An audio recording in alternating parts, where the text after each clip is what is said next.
So the fourth and final season of the Castlevania Netflix series has dropped, and I watched it. I think it is awesome. You should all watch that show. And now I have Castlevania on the brain. So, you know what? I just want to talk about Castlevania, and what better way to do that than by counting down the top 10 best Castlevania games. Yeah, it's not Halloween. This would probably be a better top 10 list for Halloween, but fuck that. I'm counting it down now because I just want to talk about Castlevania. Anyways, basically the only rule here is that they have to be a Castlevania game. Also, no like re-releases, like remakes are allowed, but like the Castlevania Anniversary Collection or the Castlevania Requiem Collection, you know, obviously aren't allowed. And I'm not including Bloodstained Curse of the Moon because, believe it or not, I believe there are some characters in that game that are from Castlevania, so it is pretty much a Castlevania game, but it's not really. I don't know, it's weird. I almost included it though. Anyways, before we get started, you know what to do. If you like this video, subscribe if new, hit the bell, and leave a comment, and you'll be a little subscriber.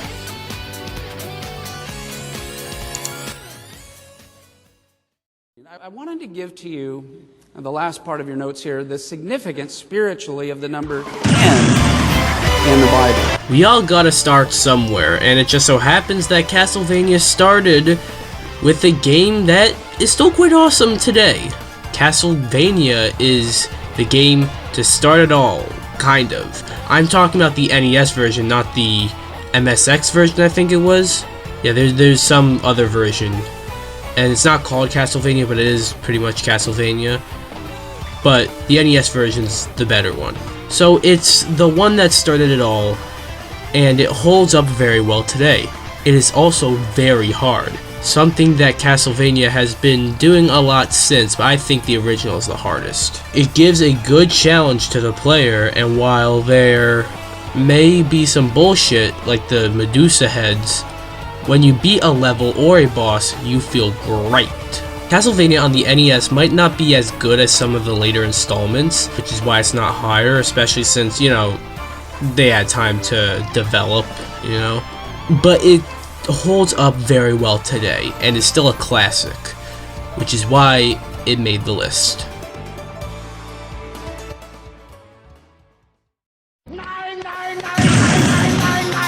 There were many Metroidvania Castlevania games that were either on the GBA or the DS. I got some of both on this list, and we got one from the DS, and that is Castlevania Portrait of Ruin. Portrait of Ruin is awesome for multiple reasons. One is the sole fact that it actually ties to Bloodlines, which seemed otherwise very disconnected from the other Castlevania games, as you play as Jonathan Morris, son of John Morris, great naming, from Bloodlines. You play as him and Charlotte, who is a childhood friend of his, as well as a pretty cool mage. The cool part about these two characters, though, is that you are able to switch between the two of them on the fly. And I always think that's a cool feature in any game it's included in. Castlevania Portrait of Ruin also adds a unique spin on Dracula's castle, as it's used to have paintings that you can go inside of and travel that way. Castlevania Portrait of Ruin is one fantastic Metroidvania Castlevania DS game and is a lot of fun to play. So I'm going to be giving this flavor 8.5 out of 10 scoops. Castlevania The Adventure is an interesting game. You play as Christopher Belmont, Trevor's son, 100 years after Castlevania 3 to take down Dracula after coming back and taking Christopher's son, who has been turned into some sort of demon. Oh wait. You thought I was talking about the Game Boy game? Pfft. Well, of course not. Well, how bad do you think my tastes are? I was talking about the WiiWare title, Castlevania The Adventure Rebirth. This is a way to remake a game that was mediocre at best and just bad at worst, and made better in every single way possible. Not to mention, this game is mostly just Castlevania The Adventure in name only. That and the characters and story are the same, but the levels and some mechanics are just completely different. This is how you remake a bad game into an awesome one, and it kind of sucks that it was only released for the WiiWare on the Wii Shop channel, especially when you consider that the Wii Shop channel no longer exists. Castlevania The Adventure Rebirth is pretty much inaccessible unless you already own the game. Let's hope it gets ported to current consoles sometime soon, because it's a game that a lot of people should absolutely play. 36. Very close, but that's not it. Let's go to Gary the Retard. What number between 2 and 4? 7. Castlevania on the NES was the game that started it all. It got a sequel with Simon's Quest, which, while wasn't quite the worst thing as some people make it out to be, it's also really not that good. Castlevania 3 Dracula's Curse, however, that's without question the best of the NES trilogy. Castlevania 3, despite being the third installment, is actually a prequel, as you don't play as Simon but Trevor Belmont, who is an ancestor of Simon, and you also get to play as other characters too, like Sypha Belnades, Grant Dynasty, and Alucard. They each add a new gameplay mechanic which switches up the game, and I really like that. I will say this though, play the Japanese Famicom version.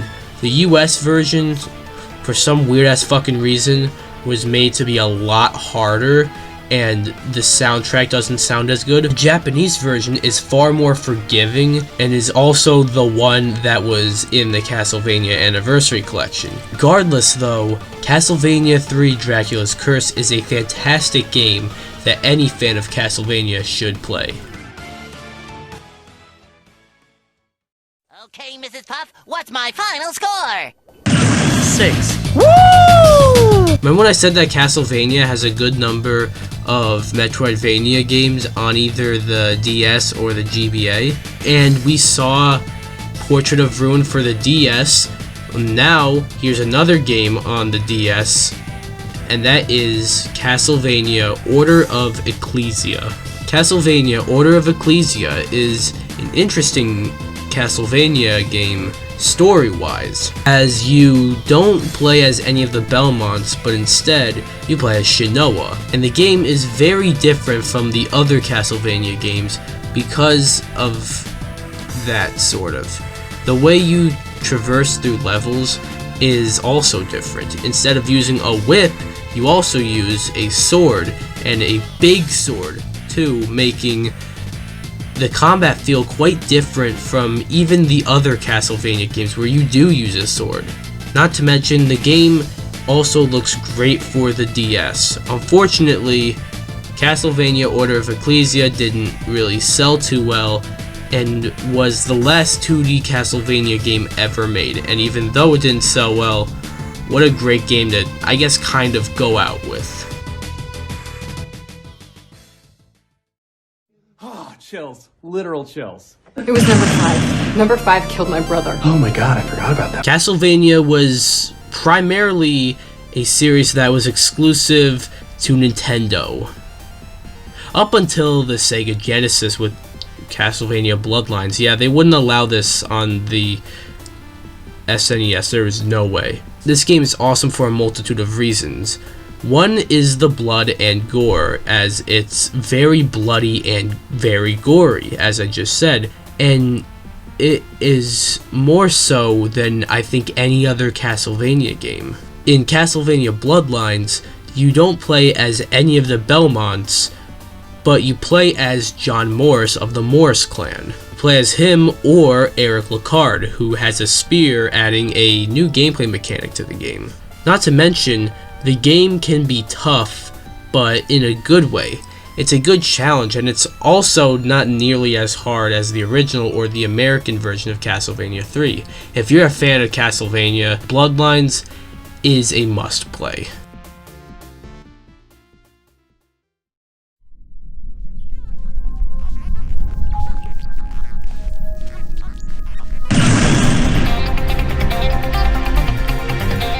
Remember the TurboGrafx 16? Yeah, probably not. That being said, do you remember the PC Engine CD? Yeah, probably not.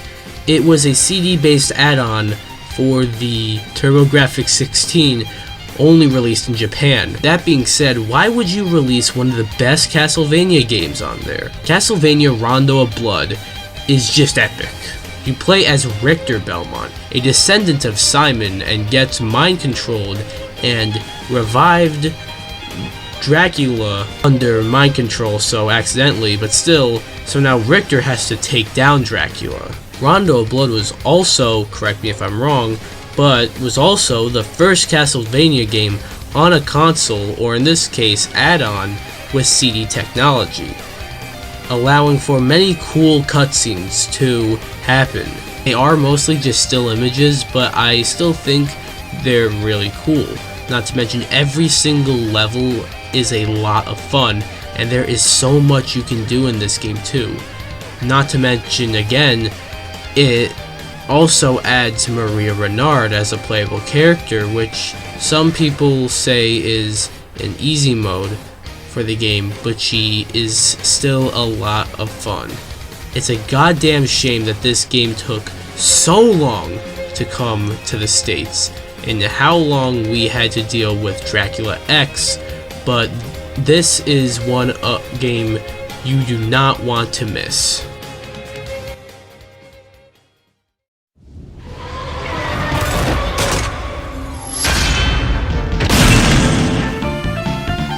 The third and final Castlevania Metroidvania game on either the DS or the GBA is one on the GBA, and this is Aria of Sorrow. When it comes to the story and setting, Aria of Sorrow is probably the most unique Castlevania game. Instead of playing as one of the Belmonts and taking place a really long time ago, you play as Soma Cruz in the year 2035. Wait, that's like 14 years from now. And you're sealing Dracula's castle with an eclipse, which sounds like it shouldn't work, but it just does. Not to mention, Soma Cruz can wield basically any weapon from any shape and size, which makes Soma a very cool and interesting protagonist. One very cool thing, though, is the soul system. In case you don't know, the soul system is where you take the powers of an enemy, and I think that is an awesome mechanic. The game is also super explorative, and the castle design might be one of my favorites of the whole series. Castlevania Aria of Sorrow is possibly the best game on the GBA, and lands at number 3 on my list of the best Castlevania games.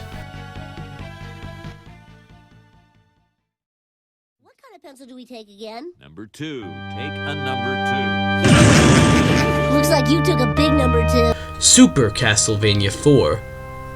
What? Was there like another Castlevania trilogy called the Super Castlevania trilogy that we didn't know about? Well, regardless, it's actually because this game is fucking super for sure. Super Castlevania 4 is an absolute masterpiece. Whether it be the soundtrack, the levels, the new gameplay mechanics, like being able to whip in multiple directions, which for some reason wasn't a mainstay in the Castlevania franchise, but is really cool nonetheless. The whip actually controls so well that the returning sub-weapons kinda become secondary, and you might even forget to use them.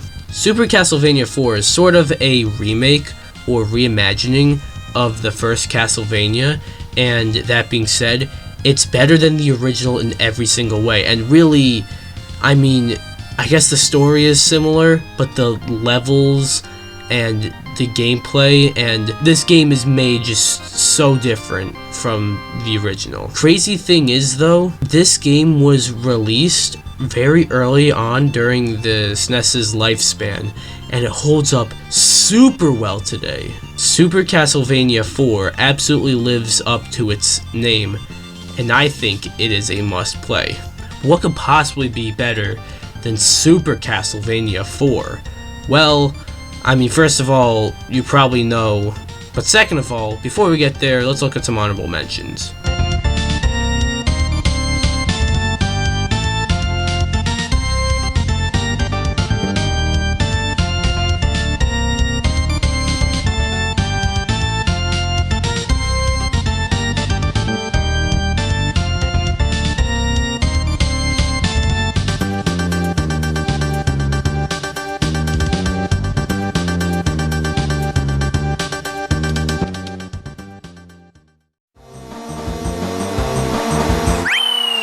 I'm Luigi, #1. Okay, I'm just gonna cut right to the chase here.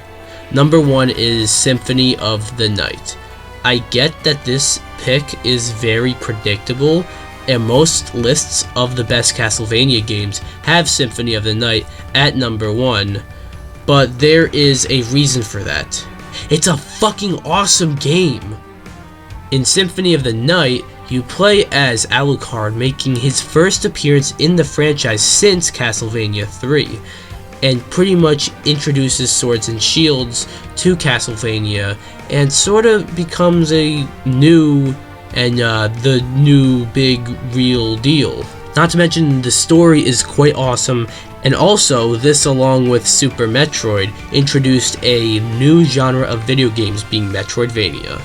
I never mentioned that Aria of Sorrow, Order of Ecclesia, or Portrait of Ruin were more explorative Castlevania games, but they are, and so is Symphony of the Night, and it does it the best, and it introduced it as well. So many different weapons and abilities, the Easter eggs, the reverse castle actually not being too bad, and the dialogue, while being memes at this point, are still super iconic. All that and more places Castlevania Symphony of the Night at number 1. What do you guys think? Am I too predictable for putting Castlevania Symphony of the Night at number 1? Cause if I am, I don't give a shit. It's a fucking fantastic game. Anyways, what are your top 10 favorite Castlevania games? Or top 5 or top 1, whatever. If you like this video, come subscribe, and I'll see you guys in the next video. Bye-bye.